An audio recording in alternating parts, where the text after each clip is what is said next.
찬송가 540장 찬송하겠습니다. 540장입니다.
찬양단장님이 다음 주에 당직 근무라 예배를 못 나가셔서 다음 주로 찬송 예배를 드리고 이번 주에 찬양 인도 예배를 드릴까 하다가 단장님이 입이 또 대발 나올 것 같아서 예정대로 진행하기로 했습니다. 다음 주 찬송가 중심으로 하도록 하겠습니다.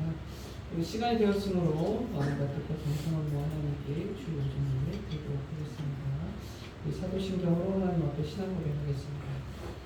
전능하사 천지를 만드신 하나님 아버지를 믿사오며 그의 아들 우리 주 예수 그리스도를 믿사오니 이는 성령으로 잉태하사 동정녀 마리아에게 나시고 본디오 빌라도에게 고난을 받으사 십자가에 못 박혀 죽으시고 장사한 지 사흘 만에 죽은 자 가운데서 되살아나시며 하늘에 오르사 전능하신 하나님 편에 앉으시다가 저주로서 산자와 죽은 자를 씻어내려 오시리라. 성령을 믿사오며 거룩한 공예와 성령과 성령을 얻고 죄를 사하여 주시는 것과 몸이 사는 것과 영원히 사는 것을 믿사옵나이다. 아멘. 찬송가 91장입니다.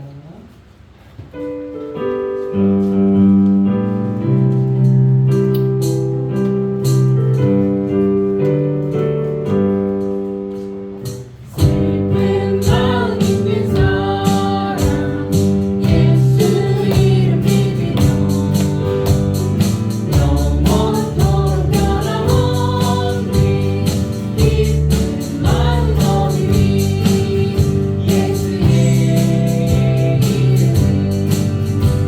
이름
선하시고 자비로운 하나님 아버지, 주님 능력과 영원한 사랑으로 주님의 자녀들을 보호하시고 함께하여 주소서.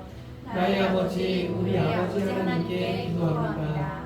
진리와 의로 이 세상을 통치하시는 주님을 믿게 하소서. 먼저 하나님 나라와 의를 구할 때 그 나머지 모든 필요한 것들을 공급해 주심을 믿게 하여 주소서. 한날의 괴로움은 그날에 속하고 지나간 자비는 계속해서 나타나도록 하여 주소서. 이 시간 주님의 사랑, 주님의 목적을 볼 수 있는 믿음을 소유하게 하시옵소서.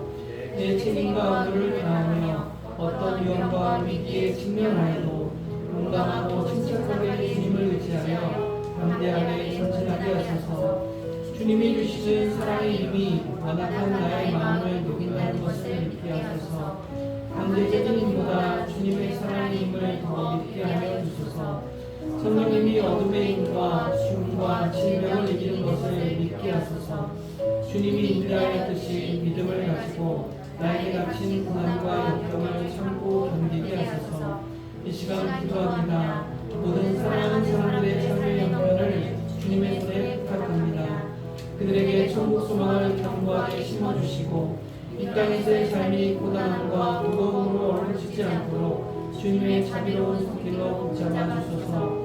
일용할 양식과 삶에 필요한 재원들을 허락해 주시옵소서. 슬픔과 고통으로부터 벗어나게 하시고 일상적인 행복을 되찾게 하시옵소서. 삶의 생기를 불어넣어 생명력 있게 일어서게 하시옵소서. 옛사람 신앙 공동체 삶의 목지가 날마다 더 윤택하게 하사 영과의 모든 삶이 성결, 성숙, 성장하게 하옵소서. 예수님 이름으로 기도합니다. 아멘. 찬송가 183장입니다.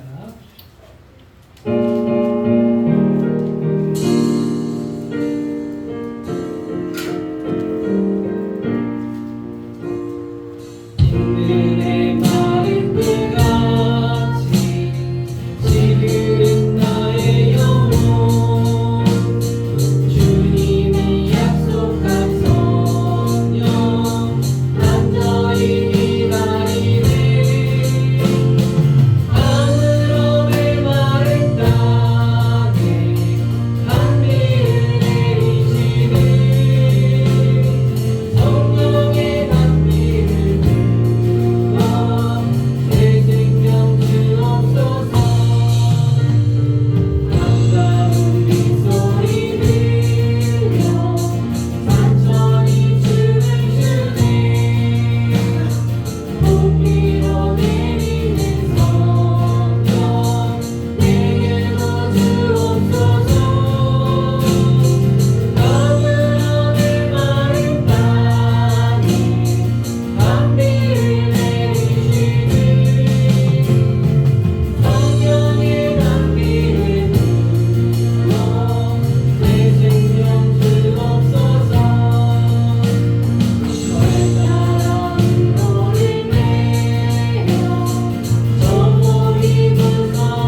만군의 주인이신 하나님 아버지, 무더웠던 여름이 지나가고 우리 예트랑 성결교회 사랑의 계절이 9월을 맞이했습니다. 아름다운 하늘과 바람을 선물해 주신 주님께 감사드립니다. 주님, 지난 주일을 보내고 기도로 살아가자며 흥미롭게 다짐했으나 마음의 눈을 질끈 감고 세상의 말과 행동에 따라가며 말씀대로 살지 못했음을 고백합니다. 연약하고 무너지는 저희 불쌍히 여겨주시고 주디 우리가 세상의 악함과 타협하지 않고 믿음 따라 말씀 따라 살아갈 수 있도록 도와주세요. 더욱이 하나님의 영광을 나타내는 자녀가 될 수 있도록 도와주세요. 또한 우리 예트랑 성결교회를 위해 기도합니다. 우리 교회가 통해 하실 일을 기대합니다. 누군가의 생명을 살리고 회복시키는 교회가 되도록 해주시고 더 나아가 모든 지역과 나라와 모든 이에게 복음을 전하고 진리를 전하는 교회가 되게 해주세요. 말씀 전하시는 목사님을 위해 기도합니다. 매 순간 열국간의 강건함 주시고 이 시간 복음을 담대히 전할 수 있도록 성령님이 함께 해주세요. 오늘 말씀 통해 한 주간 승리하는 우리 모두가 될 수 있도록 도와주세요. 감사드리며 사랑이 많으신 우리 주 예수 그리스도 이름으로 기도드립니다. 아멘. 교회 소식 말씀드리겠습니다. 복된 주일 하나님 주님의 은혜가 충만하기를 주님의 이름으로 축복하고요. 이제 9월부터 12월까지는 우리 예트랑 성결교회 어떤 계절이죠? 사랑의 계절입니다. 하나님의 또 놀라운 사랑, 또 예수 그리스도의 십자가의 사랑, 또 우리의 서로 간의 사랑이 신앙 공동체와 각자가 그렇게 삶 속에서 실현하고 실천하고 목격하고 간증하고 증언할 수 있는 그런 일들이 실제로 일어나게 될 것입니다. 그래서 여러분들 이 사랑의 계절 동안 또 기대하시면서 또 주변을 자세히 들여다보시면서 또 그런 삶을 살기 위해 노력하시며 살면 반드시 간증거리가 일어날 겁니다. 그래서 사랑을 실천하고 실현하는 삶이 될 수 있도록 큰 분위기가 될 수 있도록 힘써 주시기를 부탁드립니다. 예배 후에 3분기 재정 보고가 있겠습니다. 목회 일정 및 안내 보시면 여러분들의 기도와 관심 덕분에 저는 지난 주일날 김포에 있는 베델교회에 가서 말씀을 잘 전하고 돌아왔고요. 그리고 교육자의 특별 전도 세미나가 돌아오는 10일 화요일날 서광교회에서 진행됩니다. 이 일들을 위해서 기도해 주시고요. 그리고 특별히 제가 이번에 넣었는데 이달의 추천도서 지금 예수카페에 비치되어 있습니다. 비치되어 있으니까요. 플랜팅 시드에 홍민기 목사님이 그리고 여러 목사님이 같이 간증해서 이렇게 놓은 책이 있으니까요. 두껍지 않습니다. 그러니까 여러분 꼭 우리 교회하고도 잘 맞는 것 같아요. 꼭 우리 성도님들이 읽어봤으면 좋겠다 그런 마음이 들었거든요. 특히 지금 이 시기에 우리 교회 이 시기에는 필요한 내용이 알차게 들어있어요. 그러니까 꼭 여러분 비치되어 있으니까 가져가셔서 1년 동안 안 가져오지 마시고 가셔서 그리고 책이 누가 가져갔는지 흔적도 없이 없어지기만 하고 확인이 안 되면 안 돼요. 가져가셔서 읽으시고 갖다 놓으시면 다음번에 또 읽으시고 이렇게 하도록 하겠습니다. 그래서 이렇게 한 번씩 추천 도서를 올려놓으시면 같이 공유하시면서 그리고 또 저에게 추천할 만한 도서가 있으시면 말씀해 주시면 같이 성도들이 공유해서 보도록 하겠습니다. 그리고 지금 교회 이전 특별 작전 기도가 지금 진행 중에 있습니다. 예레미야 32장 41절의 말씀 붙잡고 이 모든 일이 완료될 때까지 여러분 우리는 다 지금 이제 전투병들이십니다. 같이 기도로 임해주시고 함께 임해주시고 아이디어도 내주시고 같이 우리가 머리를 맞대고 고민하며 또 아이디어를 낼 일들이 너무나 많습니다.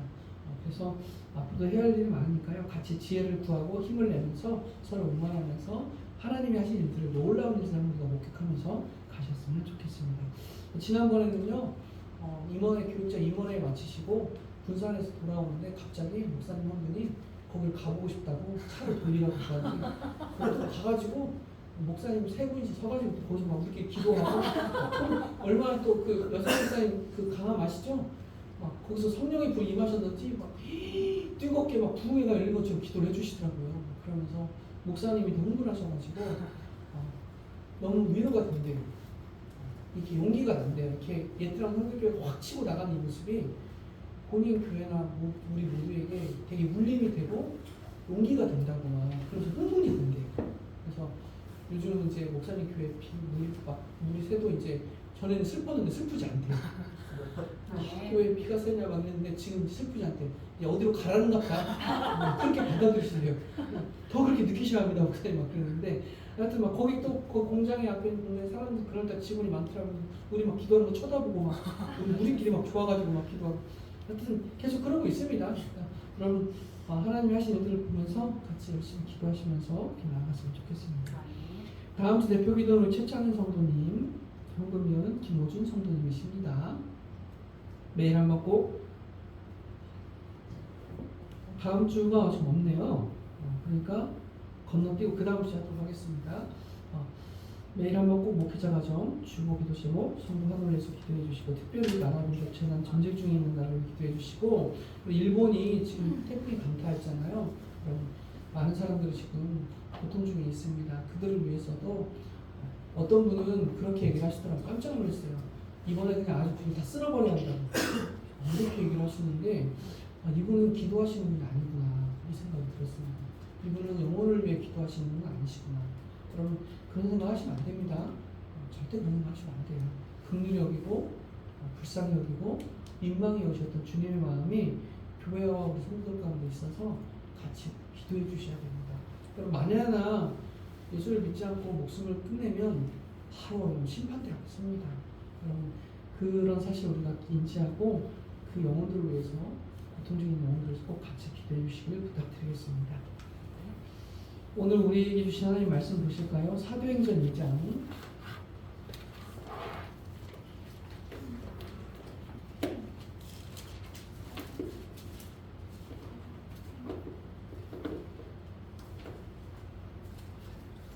사도행전 2장 1절부터 13절 말씀까지 천천히 교독하도록 하겠습니다. 사도행전 2장 1절부터 13절까지입니다.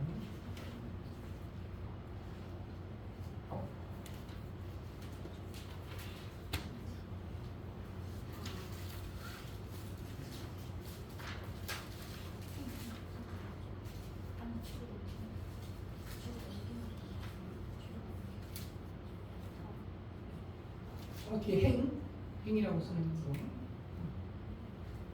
2장 1절부터 13절 말씀까지 교독할게요. 오순절 날이 이미 이름에 그들이 다 같이 한 곳에 모였더니 우연히 하늘로부터 급하고 강한 바람 같은 소리가 있어 그들이 앉은 온 집에 가득하며 마치 불의 혀처럼 갈라지는 것들이 그들에게 보여 각 사람 위에 하나씩 임하여 있더니 그들이 다 성령의 충만함을 받고 성령이 말하게 하심을 따라 다른 언어들로 말하기를 시작하니라. 그때 경건한 유대인들이 천하 각국으로부터 와서 예루살렘에 머물러 있더니 이 소리가 나매 큰 무리가 모여 각각 자기의 언어로 제자들이 말하는 것을 듣고 소동하여 다 놀라 신기하게 여겨 이르되 보라 이 말하는 사람들이 다 갈릴리 사람이 아니냐. 우리가 미리 각 사람이 난 곳 방언으로 듣게 되는 것이 어찌 됨이냐. 우리는 바데인과 메데인과 엘람인과 또 메소포타미아 유대와 갑바도기와 본도와 아시아 부르기아와 밤빌리아, 애국과 및 구레네 가까운 리비아 여러 지방에 사는 사람들과 로마로부터 온 나그네 곧 유대인과 유대교에 들어온 사람들과 그레데인과 아라비아인들이라 우리가 다 우리의 각 언어로 하나님의 큰 일을 말함을 듣는도다 하고 다 놀라며 당황하여 서로 이르되 이 어찌된 일이냐 또 하며 합니다. 또 어떤 이들은 조롱하여 이르되 그들이 새 술에 취하였다 하더라. 아멘. 할렐루야. 아멘. 오늘도 복된 줄 살아계신 하나님을 온 마음과 전심을 다하여 예배하기를 원합니다. 그러므로 형제들아 내가 하나님의 모든 자비하심으로 너희를 권하오니 너희 몸을 하나님이 기뻐하시는 거룩한 산제물로 드리라. 이는 너희가 드릴 영적 예배니라. 로마서 12장 1절의 말씀이 오늘도 레마가 되어서 우리가 드리는 예배가 하나님이 받으시는 거룩한 산 예배, 기뻐하시는 영적 예배가 되어지기를 주의 이름으로 축원합니다.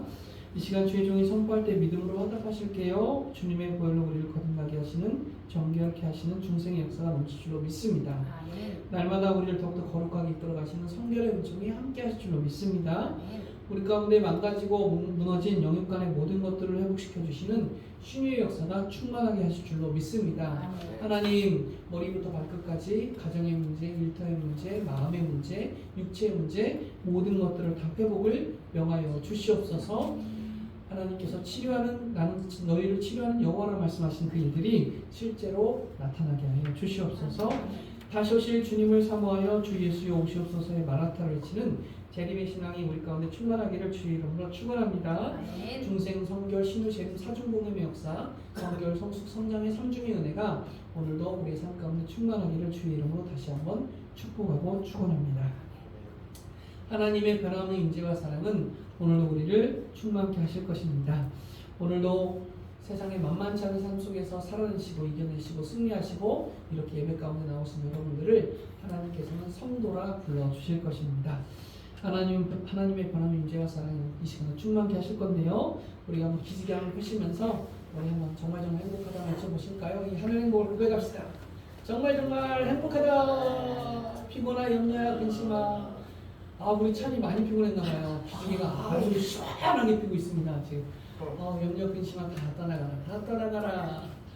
시편 115편 15절 말씀. 너희는 천지를 지으신 여호와께 복을 받는 자로다. 아멘. 오늘도 하늘 행복이 하늘에서 폭포수와 같이 쏟아집니다. 쏟아져요. 우리 또 이 하늘 행복을 옆에 계신, 앞에 계신, 뒤에 계신 직선, 곡선 할 것 없이 인사 나누실 건데요. 사랑의 계절이니까 우리 이렇게 고백합시다.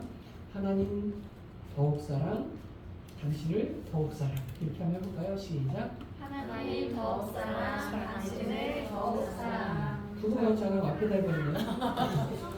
하나님 더욱 사랑, 당신을 더욱 사랑. 하나님을 더욱 사랑하는 계절, 그리고 또 옆에 있는 사람을 더 사랑하는 그런 계절이 되었으면 좋겠습니다.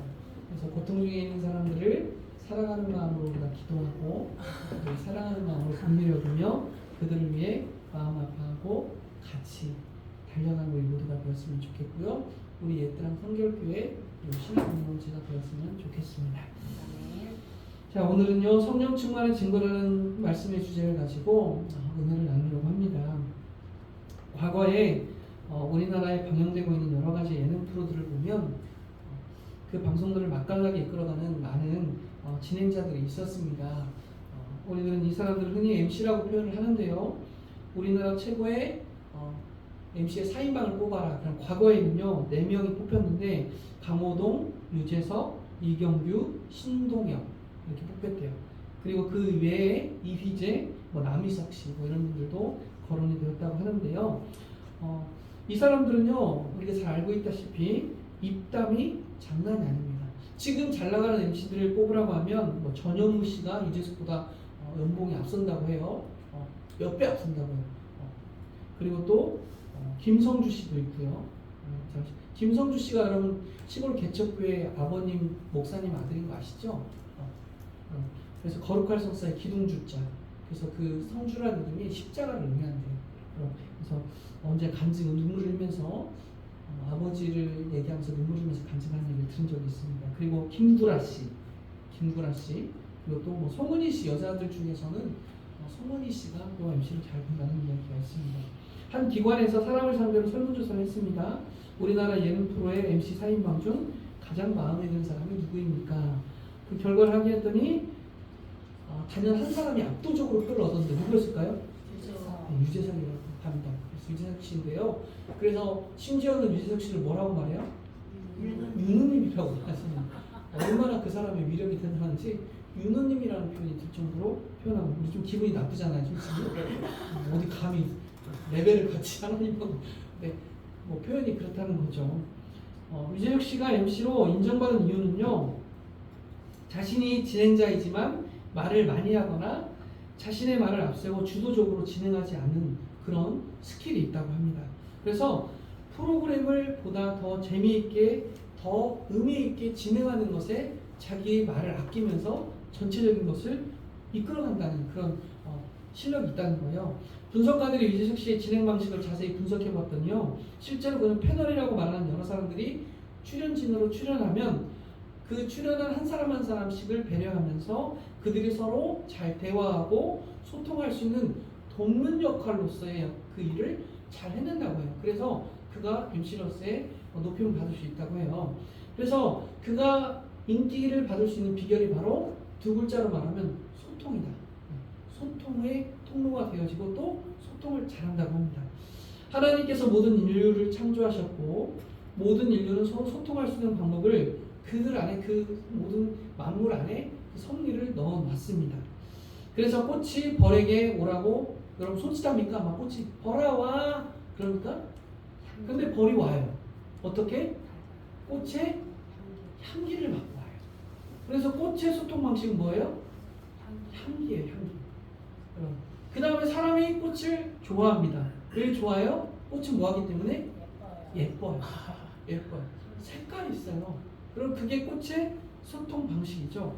그래서 여러분 꽃이 벌에게 오라고 딱 손짓하지 않아도 꽃에서 풍겨나는 꽃향기를 맡으면 벌은 자동으로 꽃을 가까이 할 수밖에 없습니다. 향기로 본능으로 소통하는 거죠. 여러분 혹시 짐승들이 길가에서 만나 서로 이야기하는 거 들어본 적 있습니까? 길고양이들이 만나가지고 어이 자네 요즘 어디 가나? 어디 지내나? 길고양이가 막 검은 고양이가 흰 고양이한테 막 인사하면서 뭔 상관이야? 헐! 뭐 이러면서 간 적 본 적 있습니까? 없죠. 여러분 그들은 서로 깊은 대화를 나누지 않아요. 그런데 그들이 소통하는 방식이 있어요. 무엇으로? 눈빛으로 소통을 한답니다. 그래서 얘가 지금 나를 뭐 하려고 하는지 공격하려고 하는지 아니면 그냥 지나가는지 눈빛으로 소통을 한대요. 그래서 가끔 짐승들끼리 마주보고 가만히 있는 거 여러분 본 적 있죠? 그래서 막 이상한 소리 내면서 막 서로 마주보고 있는 그런 거 본 적이 많이 있을 겁니다. 여러분 그래서 이 짐승들도 서로 대화하지 않지만 감정을 눈빛으로 소통한다는 거예요. 땅에서 씨앗이 꽃으로 피어오르면 바람은 그 씨앗에 손을 붙잡고 어디론가 데려가 주고요.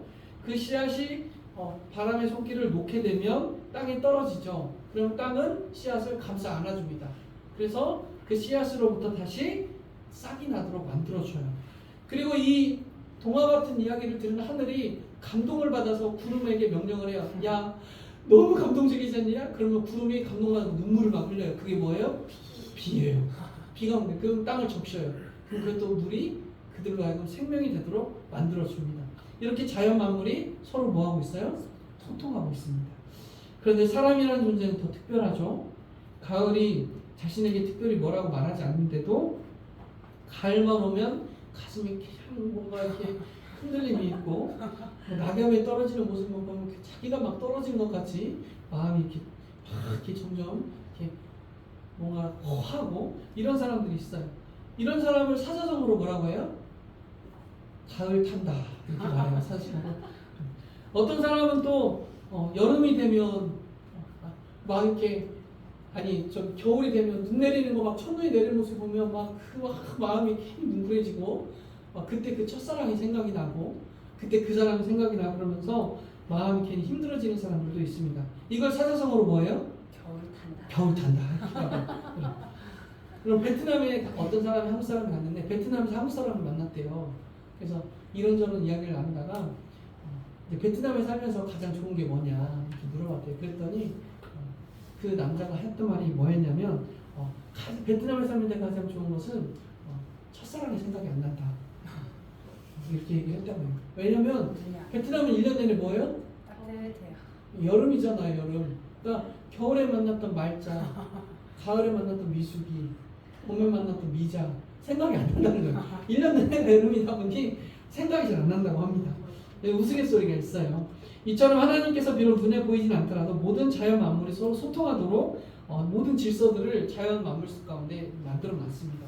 그래서 특별히 오직 유일하게 더 특별하게 소통할 수 있는 방식을 사람에게만 넣어놨는데 그게 뭐예요? 언어입니다. 언어. 직접 소통할 수 있는 언어를 통해 직접 소통할 수 있는 큰 은혜를 베풀어 주셨습니다. 제가 지금 이렇게 성도님들에게 설교할 수 있는 이유도 바로 하나님께서 사람에게 넣어주신 언어가 있기 때문에 언어를 통해서 지금 소통하고 있죠. 만약에 우리가 언어가 없었으면 저는 아마 손짓, 발짓, 눈빛, 으르렁거림을 통해서 했겠죠. 설교를 잘 안 들으면 어떻게 해요? 막 이랬을 거예요. 여러분. 만약 언어가 없었으면 그렇게 됐을 거예요. 안 그러면 막 손짓 발짓 했겠죠. 막 이렇게 했죠. 막. 이렇게 했겠죠. 막. 레이저 따가 너무 잘 들어라. 막 이렇게 했죠. 그러나 우리에게는 언어가 있어요. 그래서 언어를 통해 우리가 소통할 수 있습니다. 저는 오늘 본문의 말씀을 통해 성도님들과 성령 충만의 증거라는 제목으로 은혜를 나누고자 합니다. 여러분 사실 성령 충만의 증거들은 여러 가지들로 나타날 수 있어요. 갈라디아서 5장 22절 말씀을 보니까 성령에 몇 가지 열매가 있다? 9가지 열매가 있다. 사랑, 희락, 화평, 오래 참음, 자비, 양선, 충성, 온유, 절제 9가지를 통해서 열매가 나타난다. 성령의 열매를 그렇게 표현하기도 합니다. 그리고 또 성령을 받게 되면 성령이 임하게 되면 영적인 열매가 있기도 하고 성령의 놀라운 역사를 체험하게 돼요. 그리고 또 환상을 보기도 합니다. 구원의 확신을 견고하게 받기도 하고 성령의 감동을 통해 하나님이 이루어지는 일들을 우리가 심부름꾼으로 역할하기도 합니다. 누군가를 섬길 때 성령의 감동으로 섬기기도 하고 돕기도 합니다. 감사와 찬양이 넘치는 일들이 일어나기도 합니다. 이렇게 성령 충만의 증거들은 여러 가지의 모습들로 나타납니다. 성령이 거하시게 되면 성전이 되어서 성전의 모습들이 드러나게 되죠. 그게 바로 성령을 모시는 성전의 모습입니다. 그럼 성경에 담배 피지 말라는 말이 있냐? 없어요. 담배 피지 말라는 말 없어요. 그런데 성령이 거하시는 전이 되었기 때문에 세상이 좋지 않다고 하는 악한 것들을 우리가 할 수 없는 거예요. 왜냐하면 나는 무엇이기 때문에? 성전이기 때문에. 그래서 성령의 모습들이 여러 가지 모습들로 나타나는 거예요. 그러나 오늘 본문의 말씀은요, 성령 충만의 본질이 무엇인가를 발견함에 있어서 그 어떤 것보다도 매우 중요한 가르침이 되는 말씀을 우리에게 주고 있습니다. 바라기는 함께 오늘 나눌 말씀을 통해서 성령 충만의 증거가 무엇인지를 우리가 정확하게 확인하고 그 증거를 받아 누리시는 우리 교회와 우리 모두가 되어지기를 주의 이름으로 축원합니다. 여러분 오늘 본문이 되는 배경은 오순절이에요. 오순절이라는 말은 6월절을 지낸 지 7주가 되는 날을 기념하는 연중절기를 말합니다. 그래서 77절이라고도 불려요. 우리들이 잘 알다시피 예수님은 6월절 때 십자가에 달려 돌아가셨죠. 어린 양의 제물이 되어서 돌아가셨습니다. 그리고 부활하신 주 40일째 되는 날 승천하시게 됩니다. 그리고 성령께서는 예수님께서 부활하신 지 50일째, 예수님 부활하신 지 50일째, 즉 예수님 승천 후 10일째 되는 날 임하시게 되는데요. 그 임재 현장에 오늘 본문 속에 등장하고 있는 내용입니다. 오순절을 다른 표현으로 하면 맥주절이라고도 말하기도 하는데 그 이유는 이날 신자가 120명에게 개별적으로 부어주신 성령으로 인해서 3,000명의 열매를 수확하게 되는 결과를 얻게 돼요. 예수님의 죽음으로 말미암아 무너지고 망가졌던 제자들의 마음과 흔들리는 신앙의 터 위에 성령님이 임하시게 되자 첫 열매의 결실이 시작되었고 이 놀라운 복음의 씨뿌림이 시작되었던 이 오순절 사건은 실로 기독교 역사에 있어서 은혜의 핵폭탄이라 불려지는 놀라운 사건이 오늘 본문의 내용입니다. 그래서 단순히 성령이 임했다가 아니라 거기에는 영적인 의미까지 다 더해지고 있는 거예요. 여러분 예수님께 승천하기 직전에 성령 충만의 비밀을 우리에게 이미 말씀하셨습니다. 꼭 기억하세요. 예수님이 승천하기 직전에 이미 성령 충만의 비밀을 말씀하셨어요. 그 말씀이 어떤 말씀이냐면 우리가 그렇게도 잘 알고 있는 사도행전 1장 8절의 말씀입니다. 예수님이 이미 승천하시기 전에 성령 충만의 비밀은 이것이다 말씀하신 거예요. 우리 같이 한번 1장 8절 합독해 볼까요? 시작. 오직 성령이 너희에게 임하시면 너희가 권능을 받고 예루살렘과 온 유대와 사마리아와 땅끝까지 이르러 내 증인이 되리라 하시니라. 아멘. 이걸 직역하여 다시 말씀드리면 성령을 받으면 권능을 받은 것이나 다름이 없다. 그런데 온 세상을 다니며 증인이 될 것이다. 바로 복음을 증거하는 사람이 된다는 말이다. 즉 내가 복음을 전하기 위해 네가 복음을 전하기 위해 어디에 어느 나라에 가든지 어떤 사람을 만나든지 성령과 함께하면 소통하게 될 것이다. 무엇으로요? 복음으로 소통하게 될 것이다. 지금 우리에게 말씀하고 있는 거예요. 여러분 그러니까 성령 충만의 가장 강력한 증거는요. 소통인데 소통의 도구가 뭐예요? 복음. 복음으로 소통하게 된다는 거예요. 사랑하는 성도님 그러므로 성령 충만함의 증거가 다양하게 나타나겠지만 가장 큰 증거는 바로 소통입니다.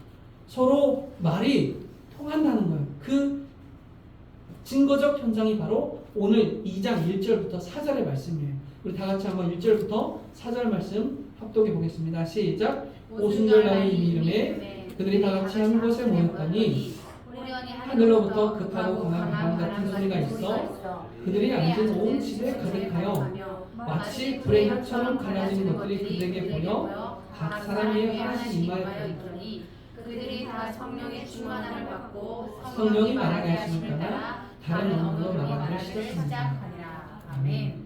여러분 눈여겨보고 집중해야 할 대목이 있습니다.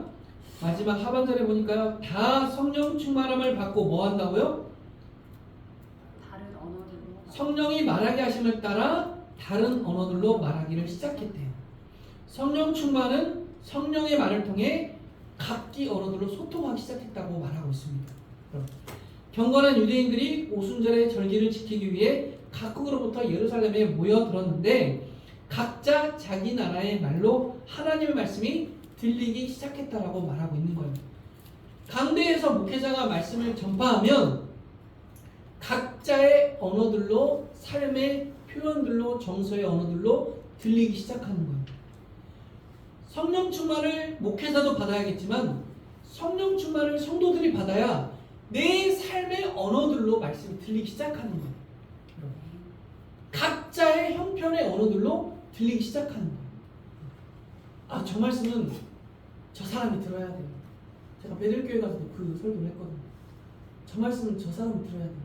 아니에요. 각자의 언어들로 들리기 시작하는 거예요.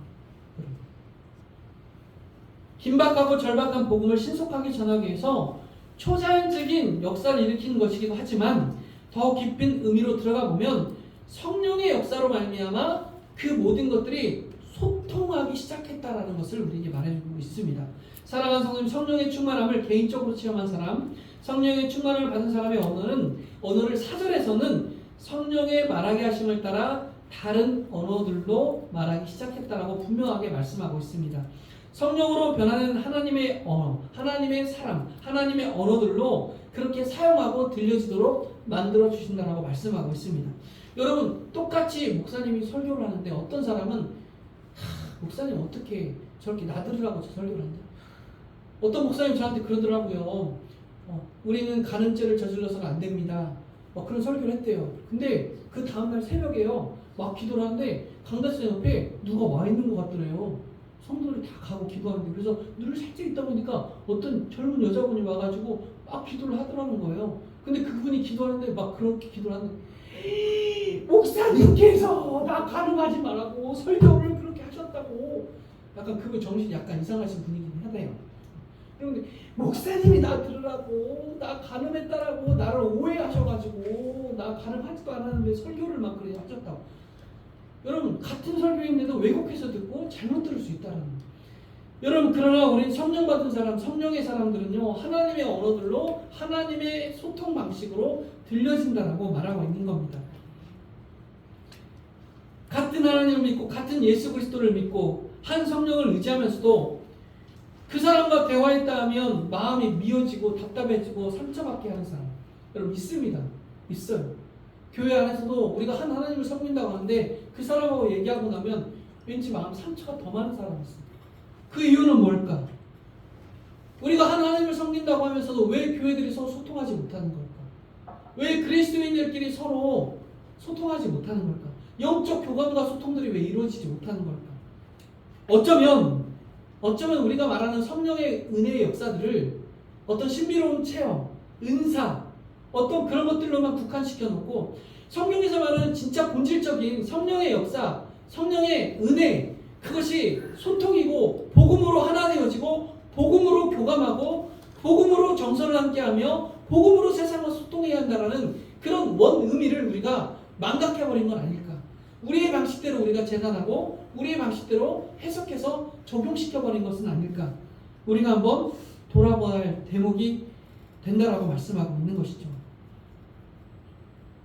아직도 여전히 내 삶이 진정으로 성령의 충만함을 받지 못하고 내 방식과 내 뜻대로 소통하려 하기 때문에 성령의 충만을 받고 성령이 말하게 하심을 따라 이제는 정말로 달라진 언어, 좀 달라지고 있는 언어, 변화된 언어, 성령의 말하고자 하시는 그런 언어들로 성령에 깃들여져 있는 그런 언어들로 소통 방식을 하려는 것이 아니라 여전히 성령의 은혜들은 사모하면서 내 방식대로 소통하고 있는 것은 아닐까.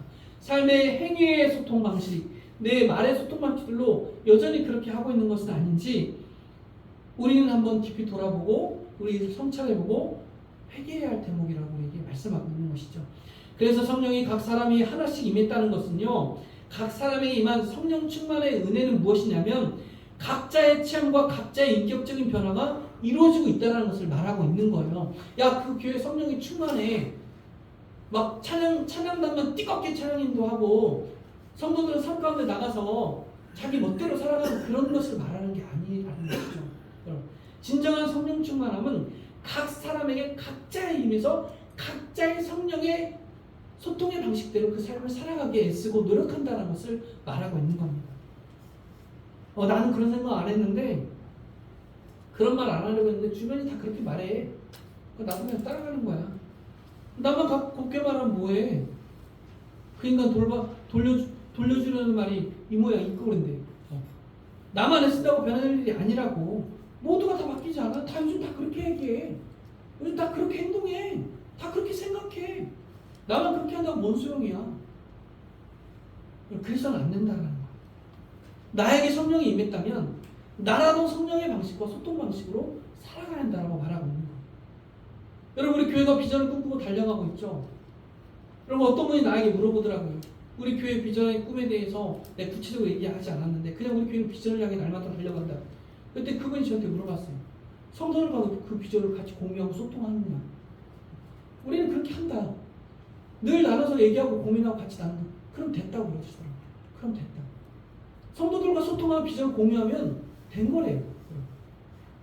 잘 가고 있구나. 우리 교회는 잘 가고 있구나. 성령 안에서 우리가 소통하기 힘쓰고 도대체 요즘 목사님이 뭘 생각하고 있는 거야?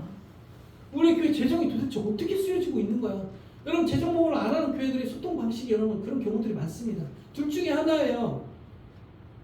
재정 모금을 할 수 없어. 너무 어려운 형편이어서 차마 성도들에게 말할 수 없어. 목사님, 사모님이 다 짊어지고 가거나 아니면 또 하나는 성도들에게 공개할 수 없을 정도로 마음대로 쓰고 있으니까 공개할 수 없는 거예요. 둘 중에 하나예요. 그래서 여러분, 재정도 소통이 이루어져야 돼요. 여러분, 우리의 비전도 소통이 이루어져야 돼요. 성령의 방식대로 소통들이 이루어져야 돼요. 우리 교회가 재정목 하는 이유가 뭡니까? 소통하는 거 아닙니까?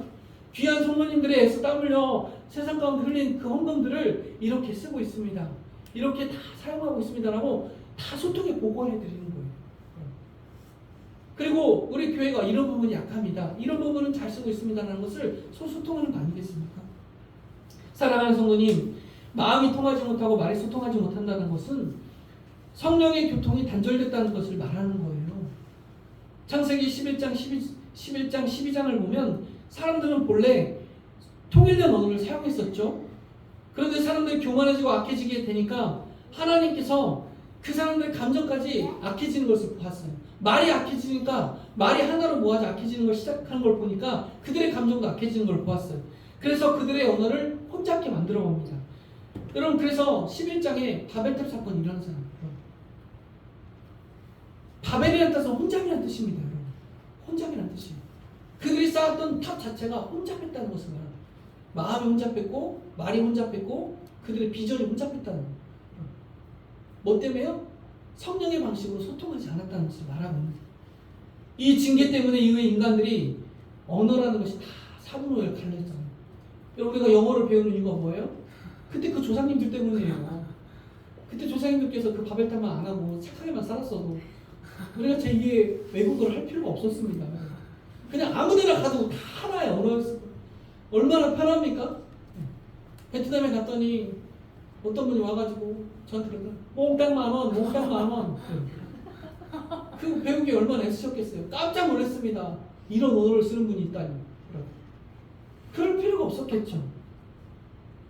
여러분, 그런데 언어 혼잡의 징계가 결정적으로 했었던 사건이 바벨탑 사건인데 이것을 통해서 또 하나의 의미를 주는 것은요, 성령님과 교통하는 언어를 사용하지 않으면, 성령님의 소통의 방식을 사용하지 않으면 언제든지 우리도 바벨탑과 같은 사건들이 이루어질 수 있다는 것을 이게 경고하고 있는 겁니다. 여러분, 교회 안에서도 여러분, 우리의 인간적인 언어가 풍성해지면 안 돼요. 성령의 언어로 소통하는 방식들이 풍성해져야 돼요. 그래서 우리가 서로 만나서 이야기하면 기분이 좋아지고 그 자리를 파하고 나면 마음이 위로가 되어지는 그런 언어들이 주고받고 해야 한다는 것을 말하고 있는 겁니다.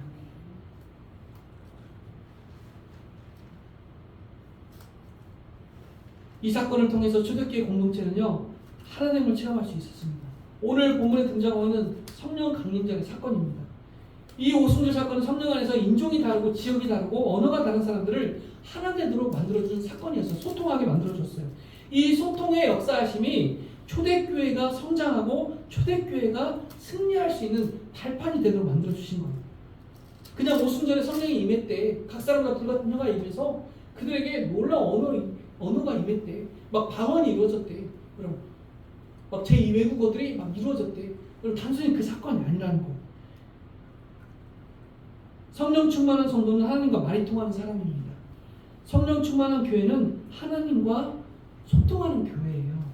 성령 충만한 신앙 공동체는요, 목회자와 성도가 또한 성도가 성도끼리 그리스도 안에서 소통이 이루어지는 교회를 성령 충만한 교회, 성령 충만한 공동체라고 말하고 있는 겁니다. 여러분, 부부끼리도 성령 충만한 부부가 되어지기를 주의 이름으로 축원합니다. 성령 안에 대화가 통해야 돼요. 성령의 대화가 있어요. 영적인 대화들이 이루어져야 돼요. 매일 뭐 먹고 사냐, 다음 달 어떻게 하냐, 이건 어떻게 하냐, 그런 것만 주고받는 그런 대화들이 아니라 성령의 이야기들이 주고받아져야 돼요. 비전을 같이 꿈꾸고 비전을 공유하고, 우리가 다음 달에 뭘 먹고 사느냐 그 안에도 하나님의 비전이 담겨진 그런 언어들이 주고받게 되어야 돼요. 성도인 참으로 성령 충만한 그리스도인의 모습을 자세히 들여다보면 그 무엇보다 사용하는 언어와 말투와 말하는 방식이 다르다는 것을 우리가 보게 됩니다. 이것은 성령의 충만함을 받고 성령의 말하게 하심을 따라 이전과는 완전히 달라지기 위해 언어를 성령의 언어로 사용하기 힘쓰는 거예요. 그래서 예수님을 제대로 믿고 성령 충만을 입은 그리스도인에게 가장 먼저 변화되는 것이 있다고 한다면 언어입니다. 언어예요. 여러분, 예수님을 만났다? 이 사람이 교회 다니면서 예수님을 만났다라고 나타난 그 사람 가장 두드러진 열매가 뭐냐면 언어예요. 언어. 주님을 만났던 많은 제사장도 단순히 선생님이요, 당신이요, 선생이 했던 그들에게 주라는 표현으로 언어들이 바뀌는 걸 보게 되잖아요. 여러분, 누가복음 5장에 시몬이 선생이라고 만났던 주님을 직접적으로 체험하고 나니까 주라고 표현하잖아요. 이건 70인역에서 퀴리오스라고 말해요. 이 주라는 표현은 하나님과 동의어입니다. 그러니까 그가 선생님이여 말했던 그가 직접 체험을 하니까 주님을 뭐라고 해요? 하나님이여, 나의 하나님이여, 이렇게 고백하는 거예요. 그 의미가. 여러분, 누가복음 4장에 보면 이미 시몬은 체험을 했어요. 자기의 장모님을 열병으로부터 예수님이 치료해 주는 걸 봤어요. 근데 간접 체험했어요. 그러니까 여전히 주님을 선생님이라고 부릅니다. 그런데 그가 직접 자기 삶 가운데 깊이 들어온 예수님께서 자기의 삶을 뒤집어 놓는 것, 그물을 밤새 고기를 잡았지만 아무것도 없는 그에게 가득 채워지는 걸 보여주시고 그것을 나누도록 만들어주신 것, 우리가 언제나 나한테 에너지가 심해지도록 만들어진 그 은혜를 체험하니까 그가 선생님이었던 그분을 주님이라고, 하나님이라고 고백할 수 있었던 겁니다. 여러분, 성령의 언어를 쓰기 시작한 거예요. 저도 예수님을 제대로 만나기 전에는 온갖 나쁜 말 참 많이 했던 사람입니다. 어렸을 때요, 여러분, 욕도 참 많이 했습니다. 욕을 지어내기까지 했어요. 저는 욕 창작의 은혜가 있어가지고 그 은혜라고 말할 수 없죠. 괴상한 것들이 있어가지고요, 욕도 막 지어내고. 그래서 제 욕을 들으면 막 깜놀했어요. 사람들이 어디서 저런 욕이 나지? 욕을 배우기 유학을 갔다 왔나? 그럴 정도로 어마무시한 욕을 많이 했습니다. 지금도 막 그 욕을 생각해보면 막 손뜨대요. 어떻게 그런 욕을 했었지? 근데 교회를 다니면서 동네 생인 개척교회를 다니기 시작하면서부터 욕을 할 수 없었어요. 의식적으로 욕을 할 수 없었어요. 눈치가 보이기 시작하더라고요. 욕하면서 교회 다니는 거 있을 수 없으니까. 그러다 보니 욕이 성령님께서 다 없어지게 하셨어요. 그리고 언어를 바꿔주셨어요. 여러분, 서로 소통하는 것에 대해서 예수를 믿지 않는 세상 사람들도요, 되게 중요하게 생각합니다. 소통을 할 수 있어야 된다. 그래서 유재석은요, 귀 때문에 사람은 망하는 사람은 드물어도 입 때문에 망하는 사람 많다, 이렇게 말해요. 듣는 것을 많이 한대요, 유재석. 여러분, 탈무드에도 그런 속담이 있잖아요. 물고기는 입 때문에 망한다고. 물고기 같은 사람은 입 때문에 망한다는 말이 있어요. 그래서 유재석 씨가요, 소통할 때 숙지할 10가지 법칙을 말했는데 한번 들어보세요. 앞에서 할 수 없는 것은 뒤에서도 하지 말라. 앞에서 말할 수 없는 건 뒤에서 말하지 말라.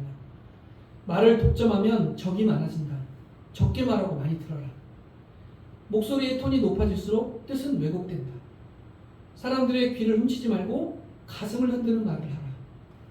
내가 하고 싶은 말보다 상대방이 듣고 싶은 말을 해라. 칭찬에 발이 달려있다면 험담에는 날개가 달려있다. 이 사람은 무슨 성경을 공부했나 말이 멋있죠. 유재석 씨가 했던 말이래요. 뻔한 이야기보다 펀한 이야기를 해라. 재미있고 즐거운 이야기를 많이 하라는 거예요. 혀로만 말하지 말고 눈과 표정으로 말해라. 표정. 입술의 30초가 가슴의 30년이 된다. 그리고 우리 이거 체험하잖아요. 말 한마디가 우리 평생 상처 남기도 하잖아요. 혀를 다스리는 것은 나지만 내 뱉어진 말이 나를 다스린다. 참 멋있는 사람인 것 같아요. 그런데 우리가 사실 이러한 법칙을 제 아무리 지키려고 노력하고 실제로 대화할 때마다 사람들을 마주하고 혹 이야기를 나눌 때마다 삶의 이런 부분들을 적용시키려고 해도 소통하는 것은 참 어렵다는 것을 우리가 매번 느낍니다. 왜냐하면 내 의도와 다르게 상대방이 내 말을 왜곡해서 들을 때가 많아요. 나는 그렇게 말하지 않았는데 되게 잘못 듣는 경우들도 많습니다. 나는 그냥 별 생각 없이 했던 말이 그 사람에게는 핵폭탄이 되어서 상처받았다고 갑자기 돌아올 때가 있어요. 아무리 아니라고 말을 하고 수없이 그런 것이 아니었다고 말을 하지만 전혀 내 말에는 귀담아 듣지 않아요. 진심을 이해하려고 하지 않아요. 내가 했던 말에 온갖 살과 뼈를 다 붙여서 거대하게 만들어 놓는 경우도 많습니다. 그러니까 소통이라는 것은 내 노력만으로 되는 것이 아니라는 것을 우리는 알게 돼요. 그래서 오늘 본문에서 나타난 성령의 소통 방식은 우리의 상상을 뛰어넘는 초자연적인 은혜를 우리에게 말씀하고 있는 거예요. 다 같이 한번 천천히 8절부터 11절 말씀 흡독해 보실까요? 시작. 우리 각 사람이 나는 곳 방언으로 듣게 된 것이 어찌 됨이냐. 우리는 바데인과 메데인과 엘람인과 또 메소포타미아, 유대와 갑바도기아, 본도와 아시와 부르기아와 밤빌리아, 애국과 및 구레네에 가까운 리비아 여러 지방에 사는 사람들, 로마로부터 온 나그네 곧 유대인과 유대교에 들어온 사람들과 그레데인과 아라비아인들이라 우리가 다 우리의 각 언어로 하나님의 큰 일을 말하면서다 하고. 아멘. 성령은요 우리의 감정적인 장벽, 지역적인 장벽, 왜곡시킬 만한 우리의 모든 경험의 장벽들을 다 극복하고 뛰어넘어서 우리의 모든 것들이 성령의 언어로 하나님에게 초자연적인 능력을 우리에게 일으켜 주신다라고 말씀하고 있는 거예요. 성령이 보십시오. 각처에서 모였던 다양한 사람들의 귀에 성령 충만을 받은 제자들의 입을 통해 각자의 자기 나라의 언어들로 들리기 시작했다라고 말하고 있습니다. 성도님들 잘 알다시피 다양한 사람들이 모여있는 곳이 바로 교회죠. 우리도 다 다양한 사람들이 모여있는 것 아닙니까?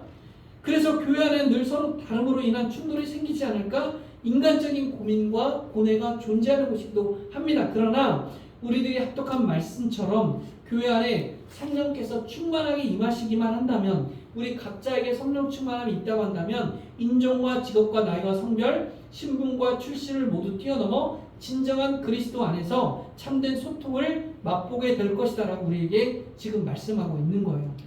사랑하는 성도님, 만약 우리 교회가 세상과 아직 소통하지 못하는 교회가 되고 있다고 한다면 그것은 어쩌면 우리가 예수를 믿지 않기 때문에 생긴 간격이 아니라 간극이 아니라 우리 교회가 성령 충만하지 않기 때문에 생기는 오류일 수도 있습니다.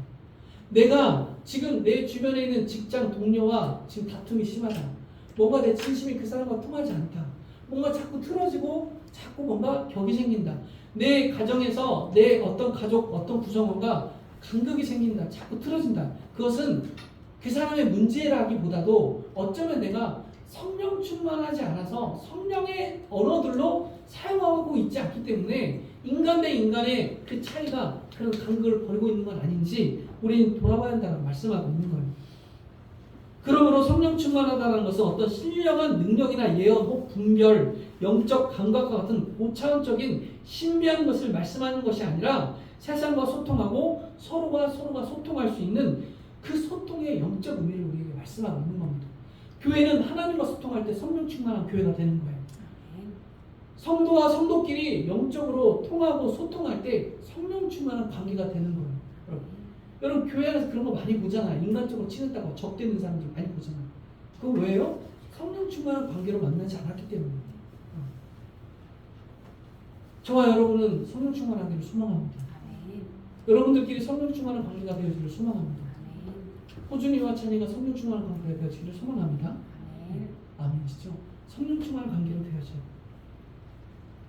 하나님은 인간과 철저하게 막혀버린 관계를 회복하기 위한 유일한 소통의 방식으로 독생자 예수 그리스도를 이 땅에 보내셨습니다.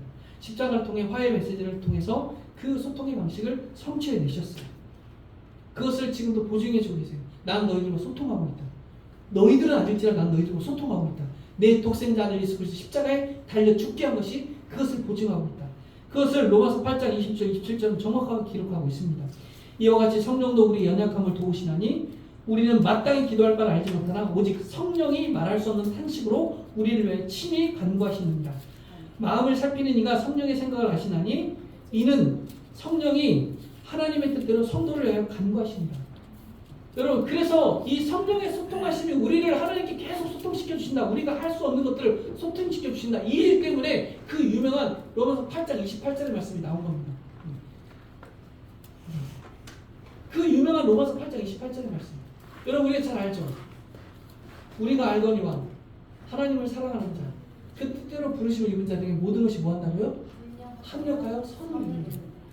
그러니까 우리가 합력해 선을 이룰 수 있는 것은 앞서 26절, 27절의 말씀이 있었기 때문이에요. 그건 뭐였어요? 성령으로 뭐 한다? 소통이 있기 때문에. 성령이 우리를 하나님과 소통시켜 주셨기 때문에 우리가 모든 것을 합력해서 선을 이룰 수 있다고 말씀하고 있는 거예요. 여러분, 인간적인 선은 합력은요, 내 인간적 의지가 약해지면 깨지게 되어 있습니다.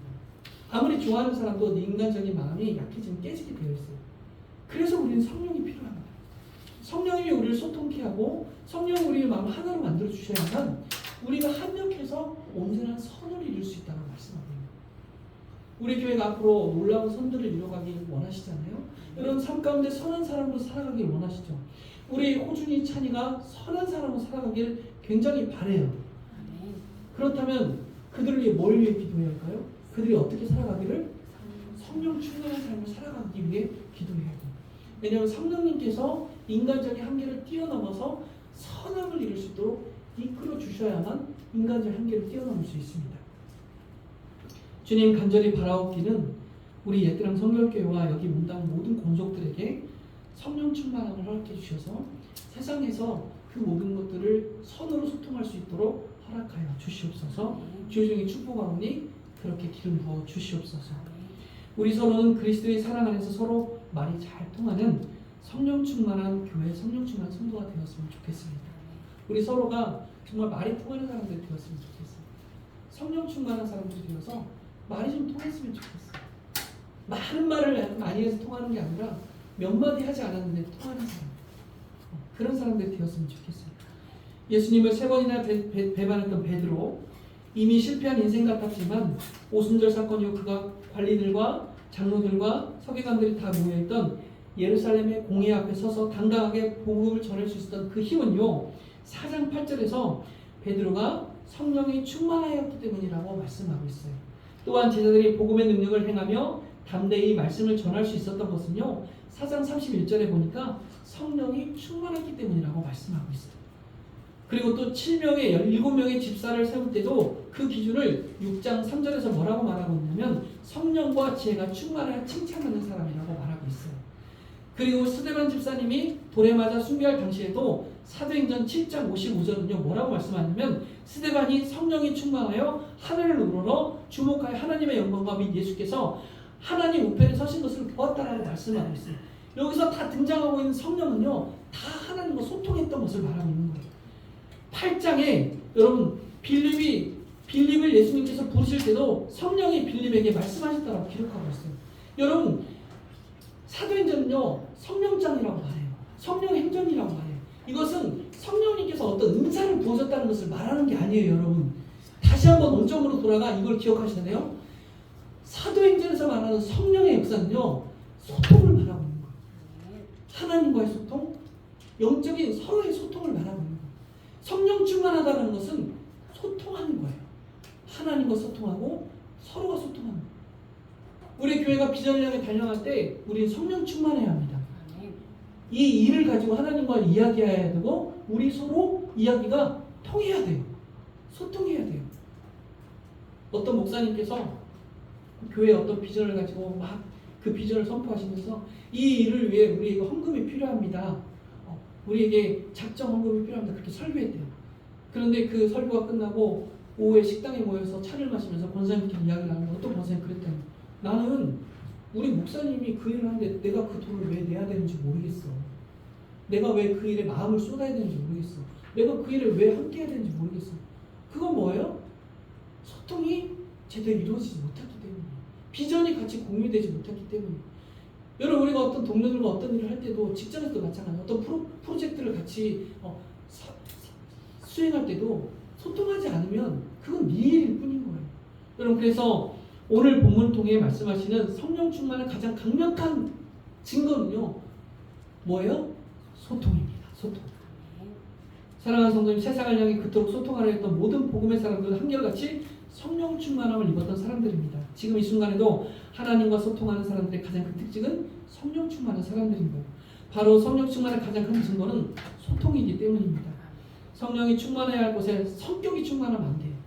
우리 성령 충만합시다 할 때 성격 충만해가지고 막 자기 성질만 내쌓고 화만 내쌓고 이건 이래서 안 돼, 저건 저래서 안 돼, 너는 그래서 안 돼. 여러분 그래는 안 된다는 거예요.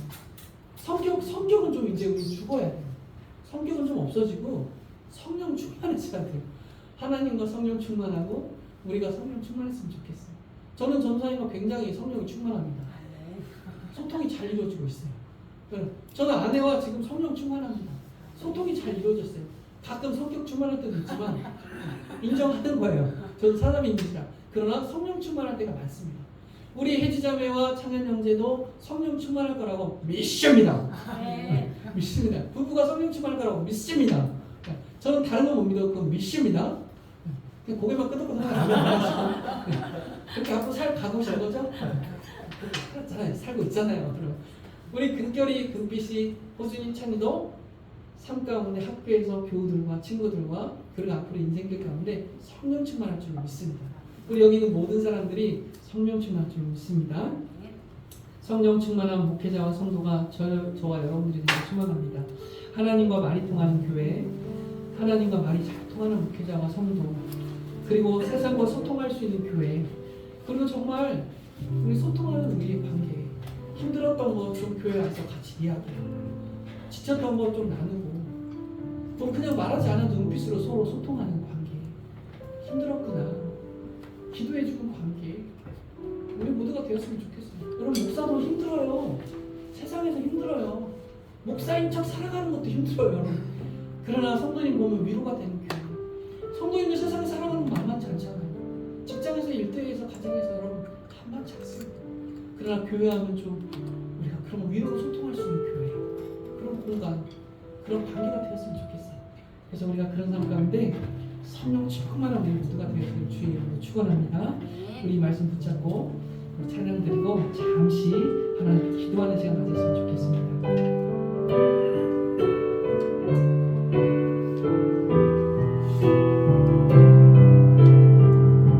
내가 주인 삼은 모든 건 내려놓고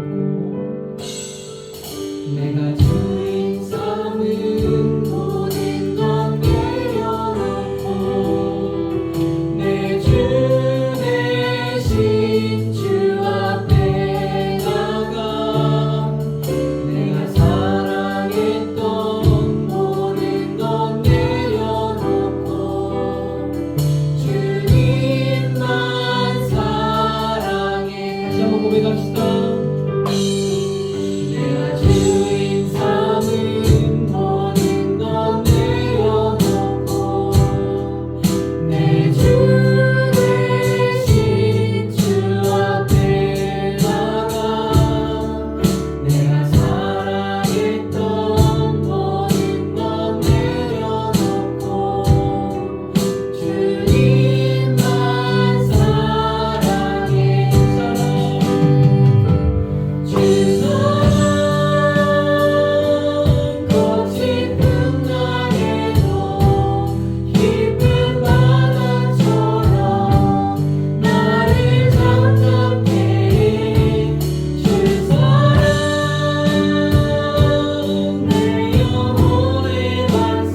가운데 답답할 때가 참 많았습니다.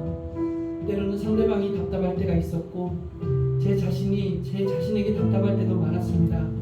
이것을 이렇게까지밖에 못 풀어갔나, 이 일을 이렇게까지밖에 해결할 수 없었나, 하나님 소통하지 못하고 감정에 하나님 무게감에 매몰될 때가 많았습니다. 이제 성령 충만함을 허락하여 주셔서 하나님 내가 하려는 것이 아니라 성령의 그 능력과 지혜로 세상과 소통하며 주어진 환경과 상황 가운데 사람들과 소통할 수 있는 은혜와 은사를 허락하여 주시옵소서. 그런 교회가 되게 하시고 그런 우리 공동체가 되게 하시고 우리 개인이 되게 해달라고 우리 잠시 하나님께 우리 기도하며 나아가도록 하겠습니다. 하나님 감사합니다. 말씀을 통해 하나님 아버지 답답한 일이 많았지만 하나님 아버지 가만히 들어주며 하나님 아버지 내 생각과 내 경험과 내 의지와 내 하나님 아버지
좋으신 하나님, 오늘도 귀한 성도님들이 하나님의 전에 마음과 몸과 뜻과 중심과 시간과 물질을 구별하여 하나님께로 나아왔습니다. 하나님 받아주시옵소서. 귀한 성도들 삶 가운데 땀을 흘리고 수고한 애씀을 아신 주님, 그 삶 가운데 배어있는 눈물과 고단함의 수고로움을 아시오니 하나님 이 시간 축복하여 주시기를 원하오니 주의 손을 들어 축복하는 그 위에 주님의 손을 얹어 하나님 아버지 상상할 수 없는 은혜로 축복하여 주시옵소서. 막혀있던 문제들이 열려지게 하시고 답답한 상황들이 하나님 해결되게 하여 주시며 그것을 능히 뛰어넘고 해결할 수 있는 지혜와 명철과 하나님 강건함을 주시고 하나님께서 선제적으로 이끌어 가시는 것들을 실로 우리가 바라보며 간증할 수 있도록 아름다운 기쁨의 멜로디들이 삶 가운데 충만하도록 인도하여 주시옵소서. 하나님 성도님들의 삶의 복지가 날마다 더 향상되기를 소망합니다. 영혼간의 강건함을 주시고 회복을 명하여 주시옵소서. 교회를 이름도 빛도 없이 돕는 손길들이 있습니다. 하나님께서 은혜의 부메랑이 되어 돌아가 그들에게 축복으로 임재하여 주시옵시고 하나님 아버지 우리 교회가 더 건강해지고 단단해지고 튼튼해져서 더 많은 것들을 흘려보내고 사람을 살려내고 생기를 불어넣는 그런 교회가 될 수 있도록 은혜를 허락하여 주시옵소서. 여호와는 내게 복을 주시고 너를 지키시기를 원하며 여호와는 그의 얼굴을 내게 비추사 은혜 베푸시기를 원하며 여호와는 그의 얼굴을 내게로 향하여 대사 평강 주시기를 원하노라. 지금은 우리의 죄를 사하시기 위하여 몸과 살을 찢기신 우리 주 예수 그리스도의 은혜와 하나님 아버지의 무한하시고 극진하심과 사랑하심과 성령의 감동 감화 내주하시는 역사가 오늘도 성령 충만하기로 결단하고 결심하는 그리하여 소통할 수 있는 소통될 수 있는 그런 영혼이 되기로 결단하고 결심하는 우리 귀한 성도님들의 머리머리 위에와 그들의 생업과 일터와 가게와 공장과 직장과 사업장과 토지 농토 위에 그리고 가정들 위해 오늘도 근무로 인하여 함께하지 못한 우리 귀한 권속 위에 그리고 지금도 목숨을 담보하며 복음을 전하는 귀한 선교사님들과 이름도 빛도 없이 주님의 나라를 헌신하는 귀한 성도들 위에 그리고 오늘 아버지의 집에 찾아온 귀한 하나님의 딸과 그 가족들 위해 지금부터 영원토록 함께 하실지어다.